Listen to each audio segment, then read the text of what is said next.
Welcome, everybody, to this special broadcast here on YouTube with the Harry Chapin Foundation team here. And we've got a special interview coming up with music journalist Ira Kantor. But a little housekeeping, if you have any questions, any comments you want to make, just type them out there in the YouTube comment box down below, and we'll try and get to as many of those during this interview as possible. So appreciate that. And right now, I'd like to welcome Ira to the broadcast. Hey, Ira. Hi, Bill. Thanks for having me. All right. Hey, thanks for everybody's patience. We've had a few technical glitches over on the Facebook side. They kind of got us delayed. So, you know, in great Harry Chapin tradition, we're just running a few minutes late, but we're going to get through it and have a great time. So anyways, Ira, I thought we might start off with just a quick little bit of background about you, and then we'll get into the oral series that you've created. But just give us a little bit of background about what you're up to. Yeah, sure. I'm a PR executive by day and essentially music journalist by night.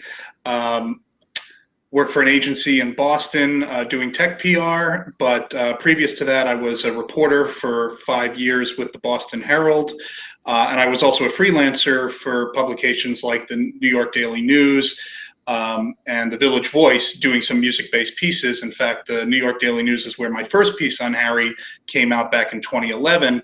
And lately, I've been a columnist for VintageRock.com, where this series will appear. I have a monthly column called Ira Kantor's Vinyl Confessions, and it tends to just feature some under-the-radar bands, artists, songs, or albums that deserve a second listen, especially in the age of social media, usually tied to an anniversary, or more often than not, just something unique that I'm listening to. So awesome. So your background obviously fits really well with this project that you've been involved in. Before we get into that, also just give us a little bit of background about your connection or not connection to the Harry Chapin world. Yeah, I guess that's the subtle way of saying that I was probably born too late. I was actually born in 1984, so unfortunately, I never had a one-on-one personal connection with Harry himself. But in terms of his music, that's another story. And, you know, getting to know family members and the people that know him best also kind of ties a little bit into what I do with my column of just trying to extol the virtues of a supposed under-the-radar singer-songwriter that deserves another listen, not just from the musical side, but also from personal accomplishments, even 40 years after his untimely death. Yeah. So in a nutshell, kind of give us a little bit of a snapshot about this oral series that you put together and how it all got started.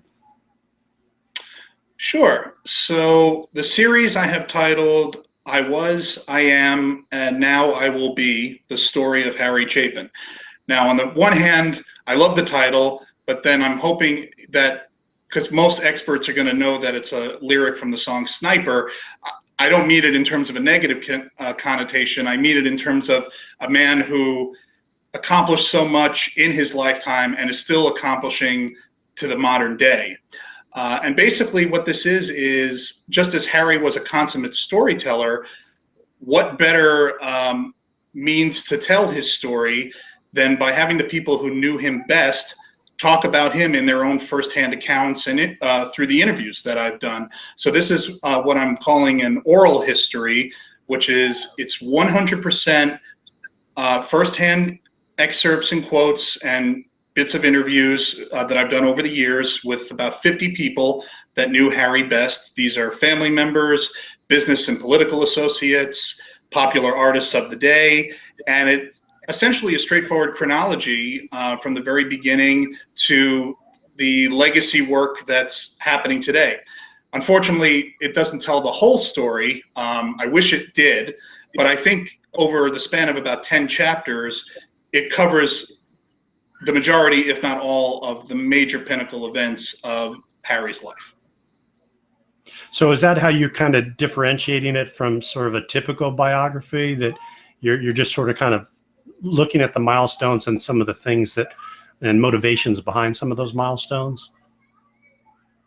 Yeah, essentially, instead of it being a third-person biography where I'm just writing everything kind of in the past tense of Harry was born on this date and Harry did this on this date, Harry was such an emotive, kind of in-your-face guy, very much always acting in real time.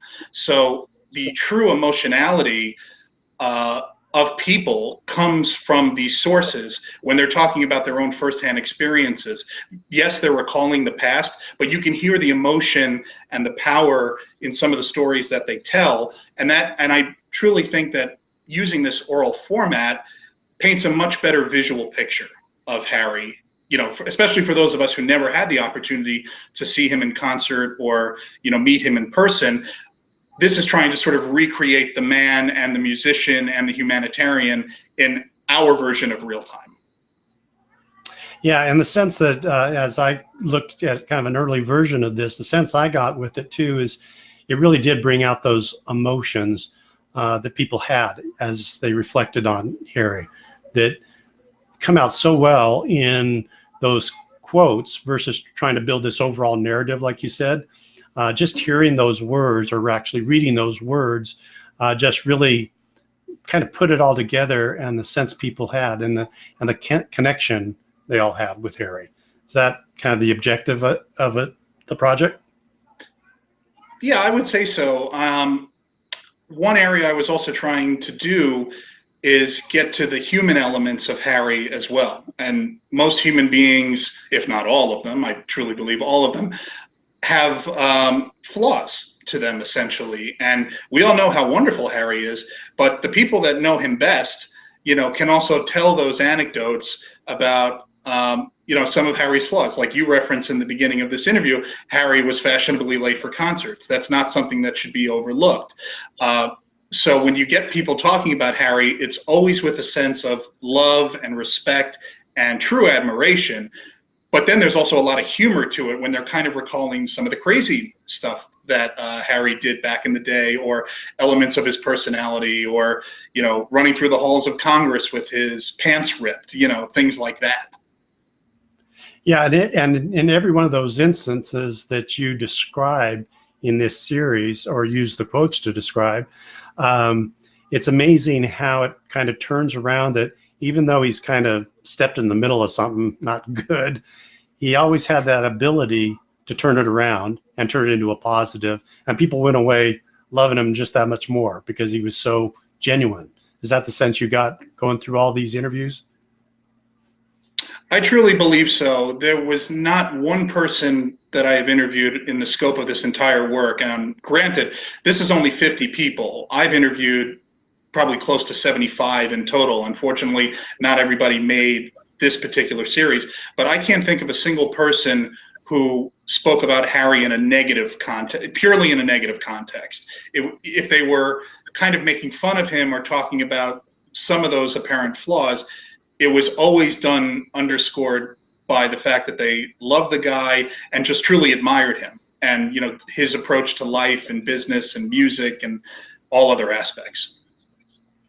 Why don't you just quickly tell us a little bit about the format, in essence, of this oral history? It's actually a kind of a written series, correct? It's not literally audio or anything like that, but people can actually read these quotes sort of in a transcript form almost. Is that right? Yeah, I would say, I would probably say that the closest thing I can compare it to would be like a documentary on paper. So if you envision, you know, a sports documentary or a music documentary, there are multiple voices telling the story underscored by some kind of visual. So this series makes clear at the beginning through an overview why I did it, the importance of Harry as a musician and a humanitarian. And then it essentially just cuts right into these firsthand accounts. So you'll see the name of the source and sort of bracketed by their connection to Harry. And we just go from the beginning really to the end. So it's broken out over 10 chapters. And just as a quick example, chapter 1 would essentially be childhood through college and sort of early jobs. Chapter 2 would be meeting Sandy, his wife, and, forming the Chapin band and playing the Village Gate and getting a record deal. Chapter 3 would be the making of his first 3 albums. Chapter 4 would be Cats in the Cradle and his Broadway musical. Chapter 5 would be the formation of Why. And it just kind of follows that format. As I said, there are elements of the life story and sources that are unfortunately not included, either because I was unable to make contact with them because, of course, daily life takes over on my end. But I'd like to think of this as a really good kind of documentary sampling of Harry's life and legacy and musical accomplishments. It just happens to be on paper instead of on screen. Right. Well, and one important note there that you mentioned is each chapter also has some really cool photos to sort of illustrate the point of that chapter, right? Yeah, absolutely. I think when you're telling a story like this, you want to have the artist in front of you with the wide gamut of emotions. And, working with the Chapin office and Chapin and Harry's family members who have been really helpful, not only in putting me in touch with people over these past few years, but being supportive of the work overall. There are just some great photos, because they're usually, what I find in journalism is a lot of people use the same go-to photo when they're describing somebody. But as I'm telling the sort of life story of Harry, you could see a shot from his wedding day, or you could see a shot of him with the early incarnation of the band, or you could, a lot of these photos I'm seeing for the first time. And that was a key differentiator I wanted to have happen with this series, and that I had asked for, was let's try to use some shots that maybe haven't been out there in the public spectrum, just so we can see some of these other sides of Harry underscored by the firsthand testimonies of the sources. Right. So just real quickly, just for anyone who's maybe just joined us, we're talking to music journalist Ira Kantor about his 10-chapter oral series about Harry that's going to be posted, I think, here fairly soon, right, on vintagerock.com. And one of the other interesting parts of that I found interesting with the series is you had very specific chapter names, like, for lack of a better term there. What's the reason behind that? I think I know what it is, but I'd love to hear from you.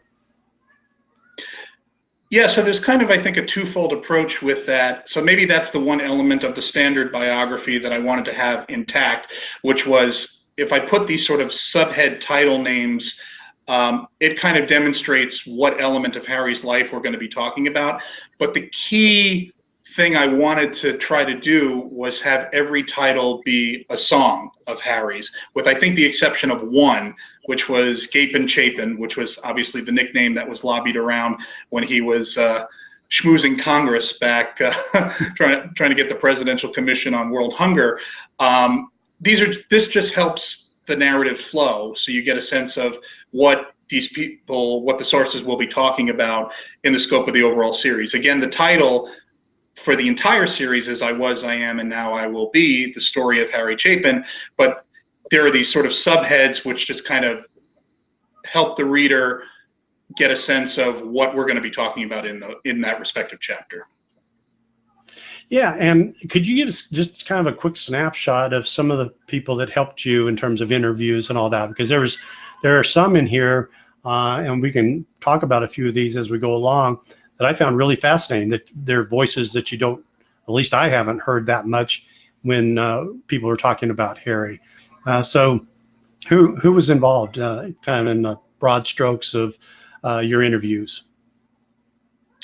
Sure. So again, the goal was trying to get a wide gamut of people that knew Harry best, but at the same time, some objective voices that maybe only had one or two interactions with Harry, just to see if there was an impact. So I would say a lot of immediate family. Harry's mom, Elspeth, I did a face-to-face interview with her many years ago with his daughter, Jen, in Brooklyn.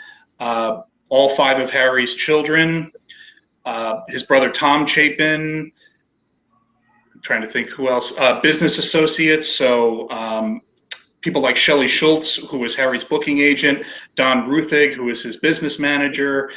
And then we kind of go into a different perspective of friends, of former politicians like Byron Dorgan and Bob Mrazek, and some really good I think, excuse me, celebrity voices like Jackson Browne, Gordon Lightfoot, John Hall of the band Orleans, John Oates of Hall & Oates, Francis Moore Lepay, who was very big in the World Hunger Movement, and just some, and maybe not even some of those famous names. People like Tommy Lee Bradley, I believe, who was a backup singer on the Short Stories album.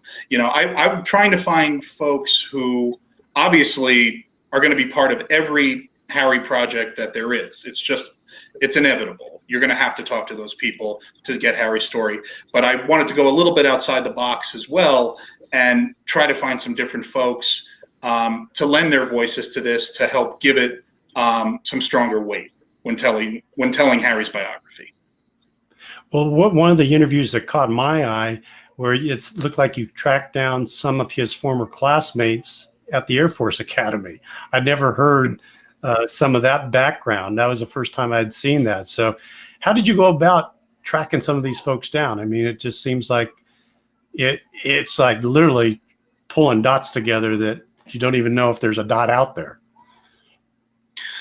Well, I have to say, a lot of the interviews for this I had done probably a few years back in my reporter days. So I had a few more tools at my disposal that made the job a little bit easier. But a lot of times it's simply connecting with a media department. For example, I think for that one, if I remember correctly, I contacted the Air Force Academy's media department, explained what I was working on, and was just trying to get some background. When did Harry attend the Air Force Academy? And would there be somebody in that realm through an alumni network that might be willing to, talk for this? So what's interesting is that those particular voices, I think they didn't know Harry necessarily as well, but they were part of the same group, and they could add the context as to what the Air Force Academy experience was like. It just happened to be that later on they became Harry Chapin fans once Harry became famous. Other people, it would be everything from looking up Wikipedia entries to see who played on albums, and scanning social media and sending messages that way, to picking up vinyl copies of the albums and just doing some Google searches, and you'd be amazed what you can find just with a couple hours worth of digging. So it runs the gamut, and particularly with Harry's close inner circle, it wouldn't necessarily be that difficult, because if you do one interview, they'll recommend who you should speak to next, and right. They were very helpful in putting me in touch with those kind of folks as well. Through all those interviews, did any one particular one sort of stand out, like an aha moment for you? I think a few that I particularly enjoyed would have to be like interviews with Harry's mom, Elspeth, and with Ron Palmer, Harry's first guitar player, and his first manager, Fred Cooley, because unfortunately you can't foresee into the future when somebody might pass away, and unfortunately all three have. So getting their testimonies now, I think, is very important because of the breadth of knowledge and the breadth of the firsthand experiences. So, learning from Ron, because he was an older guy compared to the rest of the band, that he was in upstate New York, he auditioned by phone, he worked out a deal to come to New York, and he would get paid extra money. He got paid $20 a week versus the rest of the band getting $10 a week, because he had traveled and he had commuted. So it's fun little tidbits like that. The couple interviews that I particularly enjoyed were speaking with Alexandra Borey and Mercedes Ellington, who I believe is the granddaughter of Duke Ellington, who were cast members of The Night That Made America Famous, because everybody had talked about this sort of, not travesty, but this craziness of Harry's Broadway show. And here were two people that were actually in that show who could tell me what it was like, or what it was like working with Harry. And again, that's something I don't think has necessarily popped up in other tales. So it just adds a kind of different breath of fresh air, or a different narrative to the overall Chapin picture. Yeah, and when you read through some of those interviews, like about the Broadway show, I mean, that was kind of one of those examples where Harry kind of stepped in the middle of things that most people probably wouldn't survive. But at the end of it all, through these interviews and comments from some of these folks, it really just endeared people that he was really out there just, hey, I'm trying something new, when in doubt, do something, the whole motto there, right? And it was just fascinating how people really reacted to some of those situations. It truly is. Harry did a lot of gutsy moves, and I guess tenacity would be one of his defining characteristics. Who has the tenacity, and rather the audacity, to have the #1 hit single in the country and decide, I'm not going to go out and tour behind it, I'm going to put a show on Broadway? And everybody within Harry's circle that I've spoken to essentially has a WTF moment. But again, it's kind of like, in this day and age, that would never happen. Based on industry trends or something similar. You would have to be on the road. You would have to be performing. You would have to, put your message out there to the masses. But I don't think Harry wanted to be famous, but I think Harry always wanted to do what he envisioned doing. And the one quote that kept coming back to me, at least from a couple of people, was Harry wanted to win it all. He wanted to win a Grammy. He wanted to win a Tony. He wanted to win an Oscar. He wanted to win the Nobel Prize. And you got to admire somebody who is that tenacious and, some would say crazy to have that kind of lofty goal. But it's always better to try and as opposed to not. It actually brings up a quotation that I pass every single day when I'm in my office that somebody put up on their desk, which just says, it's better to fail than be boring. And I guess that summarizes Harry to a T. Yeah, no, absolutely. And I think you captured that so well. It was that dichotomy between, obviously he had a really big ego, right? But at the same time, he was very humble when it came to just working with people, and how it all meshed together was what made him such a unique personality. Oh, I definitely think so. In those early days of the record deal, he wanted to further his career. He wanted to get his music out there. By the time you get to the, why hunger narrative, the music is secondary, and most sources will tell you that. And the great thing was Harry didn't seem to care. He wanted to. There was a cause. He wanted to raise money for it. If it meant doing one concert in the Midwest and then the next night playing in New Mexico, much to the chagrin of his business associates, he would do it. He didn't care about making the money for himself. He cared about giving the money to causes, and not just Why Hunger, but all the Long Island organizations that he was involved with. This series touches upon maybe a couple of them, but I'm sure most people are already aware of just the breadth of his generosity and giving him a lot of his time and his entire being to trying to just make a difference. Right. And again, for anyone out there listening, we're speaking to music journalist Ira Kantor. So if you have any questions, comments, feel free to fill them in down there below in the comment section of YouTube, and we'll try and get to those a little bit later. Is there any favorite passages? Maybe there's a passage or two you might be interested in just kind of reading a little bit, just to give everybody a sense of what's in the series. Yeah, I'd be happy to. I have a couple jotted down here, so I'm going to just pull out my notebook if that's okay. This one I enjoyed because it was kind of serendipitous. So as being a music journalist, I had done an interview with John Oates of Hall & Oates, not related to Harry, but for a project that Hall & Oates was working on. And as we got to the end of that interview, I happened to say to John, Shot in the Dark, you guys started out 72, right around the time that Harry started out. By any chance, did you ever play with Harry, or did you ever meet him? Do you like him? And surprisingly, John Oates told me a really great anecdote, which I can read you his quote right here. I'll try to keep it as short as possible, but this is a direct quote and story from John Oates, which I think is great. We did actually play together. When Daryl and I first started, I believe it was in 72, we opened for Harry Chapin at the Troubadour in LA. He was a real cool guy. We actually got him to come on stage with us and do this really funny kind of crazy song that Daryl and I had written. It was called Whistling Dave. We never recorded it. It was almost like a jug band song. And I guess he had heard us doing it during sound check as a joke, because we weren't really playing it in our set. For some reason, I think he liked it. And he said something about it. We said, hey, do you want to come up and sing it? We'll do it. And he came up. We were opening for him. but he came up during our encore, which is very rare for a headliner to do that. I thought that was really cool.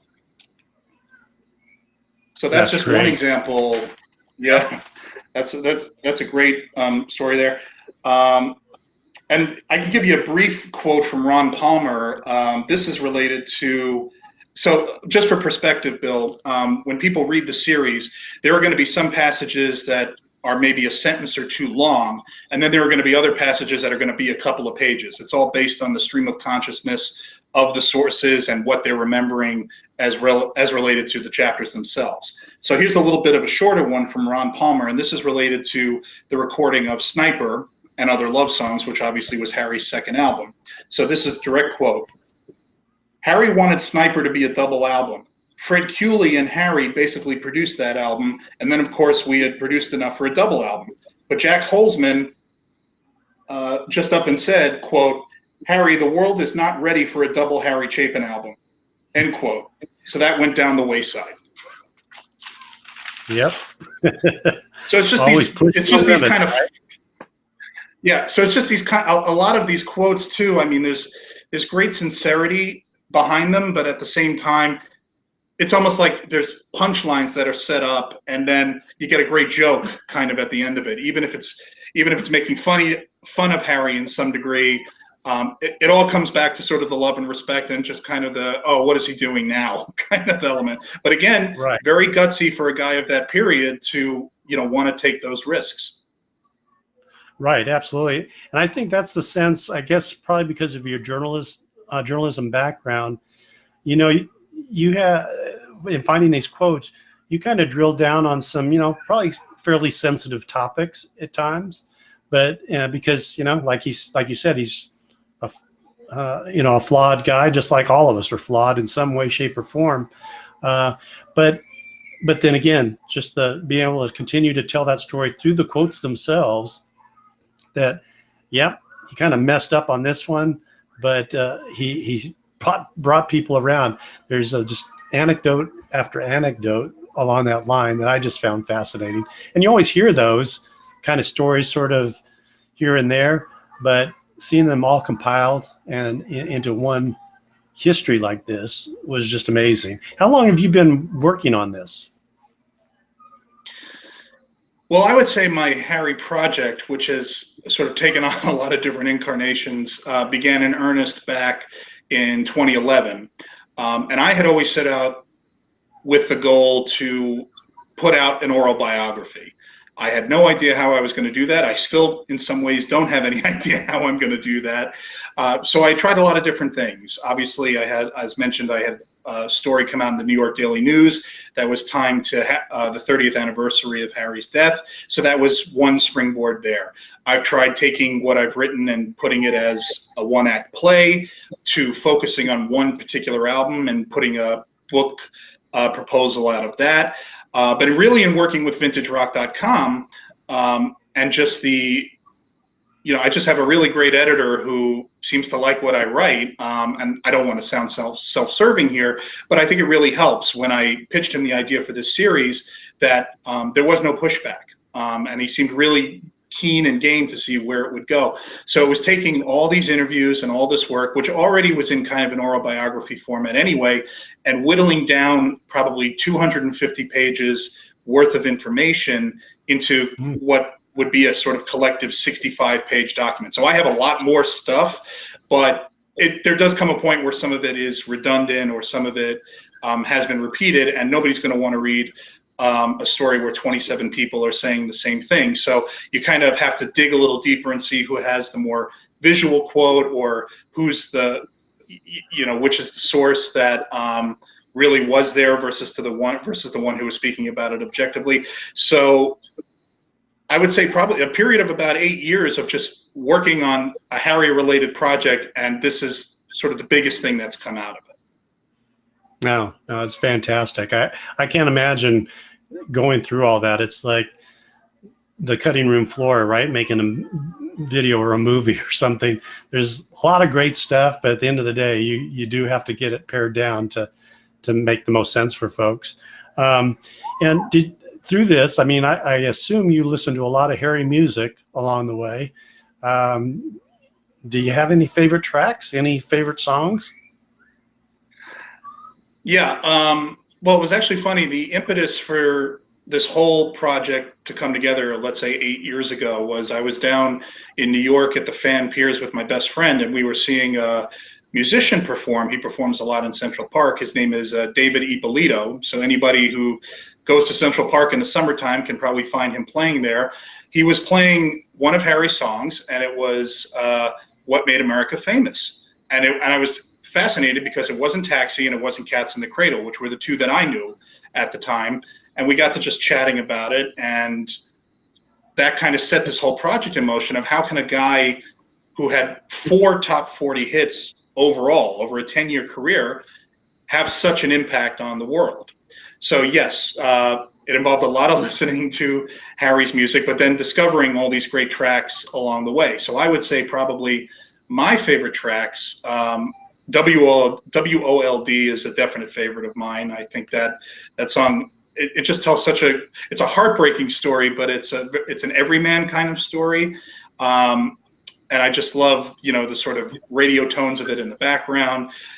Sniper is completely unsurpassed. I mean, Sniper is an unbelievably amazing song. It's one of Harry's darkest songs, but it's almost like a mini symphony in the movements that it undertakes over a period of about 8 minutes. And when I had spoken with Josh Chapin, he made it very clear that that's the song that really gets him. And he had told me, like, if you listen to that song and don't feel anything, there's something wrong with you.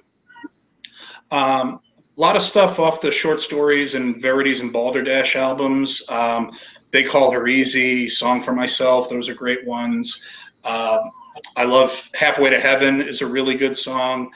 I enjoy from the Bottom Line concert. I love I Miss America, just because it's so tongue in cheek, and you're looking at our political landscape today, and it's just so apropos. And probably one of the greatest Harry songs is 30,000 Pounds of Bananas, which my favorite version of it is on the Greatest Stories Live album, just because I think it always was intentioned to kind of be a country song, but it becomes basically a hootenanny by the end of it. And I've been listening to a few country artists lately, people like Chet Atkins, and I was just thinking to myself, boy, if Chet Atkins ever got a hold of that song, he could just have a field day with it. Right. Yeah, no, absolutely. So many of the songs you reflect back now, they are pretty timeless, and they do reflect today as well as they did back then, right? I mean, the only one that I could kind of think of that sort of has to be tweaked a little bit is Taxi, because now it's Uber, right? So other than that, they're all pretty relevant today, if not more relevant today in some cases. It's just always amazes me how well they've stood the test of time. Yeah, I will say that within this series, sorry, Bill, I just wanted to get this thought out, was within the series, kind of how Taxi comes together is an interesting story in and of itself, because it's essentially 2 songs in one. When we get to Big John Wallace's part, that was a separate entity, apart from the actual song. And there were all these rumors flying around that Harry himself was a cab driver, which led to him writing the song. And I believe he had applied for a license, but never actually drove a cab. That's what people were telling me. But just going back off of that, and also Cats in the Cradle. I mean, Cats in the Cradle is so universal and has been used in every scope of popular media that I can imagine. What I don't like about that is the fact that, sometimes people might be perceiving it as a joke, and it never was intended to be that way. But it's a great springboard that every time my mother hears that song on the radio or sees a mention of it on TV, she'll text me and she'll be like, "Oh, they're playing Harry," because she knows what I've been doing from the get-go, and she was listening to that music at the time. So yeah. Oh no, absolutely. Well, I think we probably should start to wrap it up here. First of all, is there anything we haven't talked about that you really want to make sure we get out there to folks about obviously we want to talk about when it's going to be coming out and all that, but just any of the other stories or other reflections that you had as you worked through this project?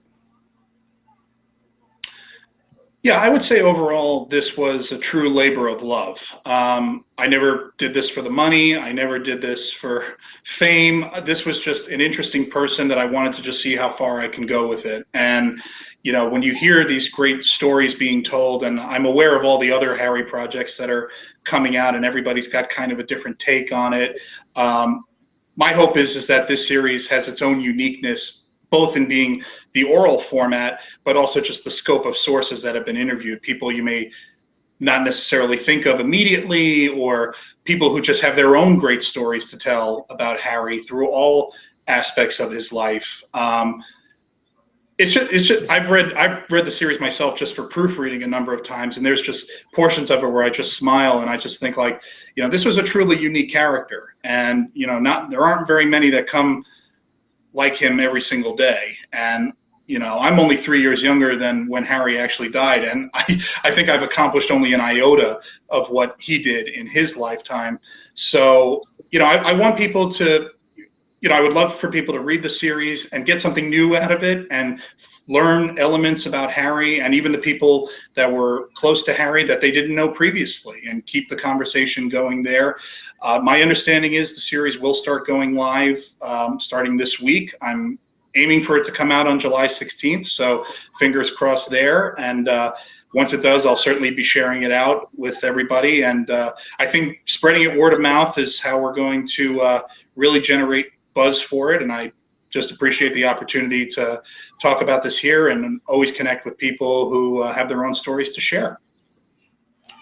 No, well, and I think you really did create a unique voice in all this. I mean, as I went through it, you know, I've been around this topic for quite some time, and there was a lot of stuff that, hey, I'd never heard, you know, before.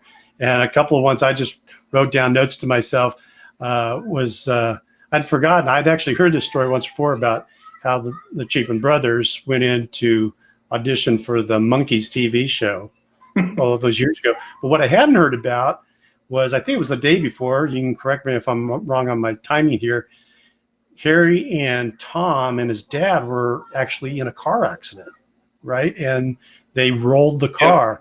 Yeah. It was just frightening in a way. It was sort of this premonition in a way of what was to come, you know, but it was really a serious thing. But they all survived, and it was because of Dad's drums, I guess, were latched onto the roof, and it kind of kept everything sort of from crushing in on them. And so there's you did some amazing work in trying to find some of those stories that I think people are going to find really interesting and haven't heard anywhere else. Plus, it's told through the words of the people that actually were there and experienced it and all that. So that always just puts on, for me, a more genuine nature to the story that's being told. It's a great job. Yeah, and I thank you, Bill. I appreciate it. And what I would emphasize is that, you know, some people might be put off by the oral concept or are unsure what that looks like. But I don't want people to perceive this as just like transcripts that they have to plod through. My goal is to recreate Harry the person, and there are certain things where it's a paragraph long, there are certain things where it's a couple sentences, but it's really just designed to get the people that knew him best recalling those memories as best as they can and building those visuals. I want this to be a visual experience for readers, with the hopes that they learn something maybe they didn't before, because I know Harry's story has been told numerous times, but and as I've said from the beginning, it doesn't have everything, but I certainly hope that I've hit upon the core moments that have defined Harry, and people will come away reading it thinking, oh wow, I didn't realize that, or I need to take a closer look at that. And just amazing the true impact that he had on music and the world.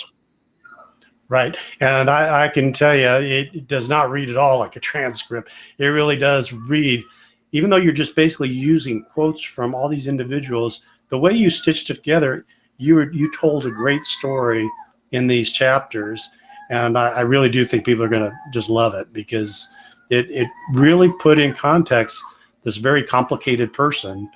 But from seeing it, it's kind of like people seeing the elephant, right, from all different sides, right? Well, I got a perfect, yeah. Go ahead. Sorry. Yeah, I've got a perfect.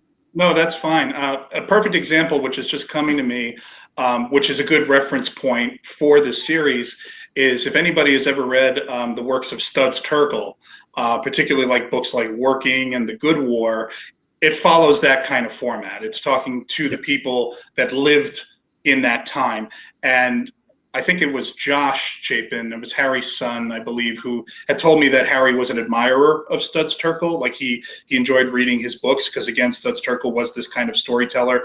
He did all the interviews and he met all the people. He just shaped the narrative. So this was a big undertaking in the sense that I did all my own interviews, I did all my own transcription, I did all the weaving and all that stuff. So there is a lot more work to it than just putting quotes on a page. It's plucking out the great details and shaping a linear narrative and trying to follow that kind of Studs Terkel dynamic, who happened to be somebody that Harry himself admired. Yeah. And, lest we forget, I mean, part of this too, we talked a lot about his music and personal life and all that, but you also did that same sort of thing through a lot of the social activism that he was involved in and kind of the frenetic life that led for him, going back and forth to DC and getting the commission going. And again, all through these anecdotes that other people are telling. So, I mean, it is a rich history of not just his music and kind of his personal life, but also the social activism part, which I thought you did a great job on that. Was there anything on that end of it that surprised you or kind of a learning aha moment for you? Yeah, I think, a lot of the sort of why hunger stories have been put out there. I enjoyed, hearing Harry's business associates just kind of talk about those moments when Harry would say, you have to book me a date on this end of the country because I need to make money for the charity. And they would be like, Harry, we can't play the same venue 5 times in 3 months or whatever it was. It doesn't make any sense. He says, I don't care. This is what we have to do. And they would do it. That just showed his determination for the cause itself. But I think one interesting voice that comes out for that period is I actually found a member of the Presidential Commission on World Hunger who had worked with Harry to get before President Jimmy Carter to really get this commission going and spearhead that movement of it. And that was, I believe he was more of an academic on the board, but he was a food hunger, he was kind of an expert in this field. And he would talk about Harry and I had a lot of the same goals and a lot of the same intent in mind, but our understanding of the issues was a little different. So, it's kind of like Harry dove head first, but then you have kind of the seasoned folks that maybe would have, thought about it a little bit more practically or delicately, where Harry was just like, we have to get in front of the president now. And, the big visual that always comes back to mind is when Ronald Reagan gets elected, and I think it was Ken Cragen, Harry's second manager, who had told me they were at a Lakers game. And right in the middle of the game, they saw that Reagan was going to win the election. This was 1980, I believe. And Harry just got up. He says, I got to go to Washington right now. So you can just get that image in your head, with the LA Lakers, about to hit Magic Johnson time. Who would want to miss that? And here's somebody just get up and leave because he's like, I still have to make a difference. It may be a losing battle, but I've got to get there and lend my voice. And I know one of the photos that they had just shown of Harry kind of at the podium, just, with this kind of pose, looking very intense, just shows that at least in that moment, he's not as scatterbrained as maybe others that precede him to be. He was always a multitasker, but when it came to the issue at hand, you had his full attention. Oh, absolutely. And that really came through. And that's another great example where you're talking about the Lakers game. I'd not heard that story before. And so there's so many of those little gems that you've pulled together through this that I think people are going to just they're going to be fascinated by because it really does paint the whole picture of how complicated Harry was. But at the same time, at the end of the day, you kind of move the world. So well done. So thank you. Anything else? Or otherwise, I think we probably should wrap this up. I could talk about this all day, but we don't want to burn up too many of YouTube's electrons here. So appreciate you taking the time. No, I would just, thank you again for having me. This has been great. And I'm always happy to talk about Harry. No, I think just going back to, when the series comes out, I hope people will read it. Harry fans and other people alike, and spread the series out word of mouth or however you want to. I'm always approachable. If people read my columns on vintagerock.com, I always include an email address at the bottom. If people have ideas or they want to offer feedback, I'm doing this for the broad public, as well. So I welcome their thoughts and their perspectives. And, I'm just glad something is coming out. And my hope is that people are going to like it and want to share it. No, that's right.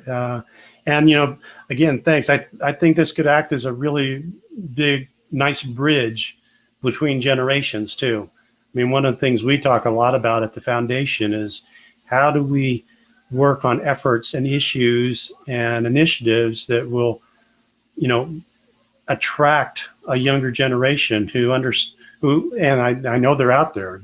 They're all doing it in their own different ways today, but understand that, one person can make a difference kind of thing that Harry really preached. And I think it's through activities like you've done here with this project that so many people can see, hey, here's a model. You're probably not going to replicate Harry. I don't think anybody can replicate him, but the concept behind getting involved and really digging into whatever your passion is and just go for it. Yeah, and I think the biggest thing too, just sort of in closing, is there are voices in this series that unfortunately we're just not going to hear from again. So if this is an opportunity that they offer a different perspective and we're there at the time, it's just keeping the history alive. And that's what I'm happy that I can bring forth with this too, is, because we can only predict the future so much, but having Harry's mom in there and some band members and his first manager and some people who aren't with us anymore but are very important to this story, I think, like I said, is going to give it some really strong emotional weight. And, the key thing I just hope is people aren't going to read it and give me the same slogan they gave Harry about some of the songs, which is, Ira, it sucks. I just hope I don't get any of that. No, they are not going to do that. It is really well done. It's a really fun read. It moves along very quickly. And just so, of course, I'm biased, but at the same time, I'm also a little jaded because I thought I heard all the stories that were to be had out there, but you've pulled in a lot of nice gems that I think people are going to be really, really fascinated with. So with that, Ira, I guess we should sign off, and I appreciate all the time you spent and look forward to seeing it come out on vintagerock.com. Thank you, Bill, and thank you everybody for listening, and I'll be sure to share it, and always happy to connect. Take care. Bye-bye.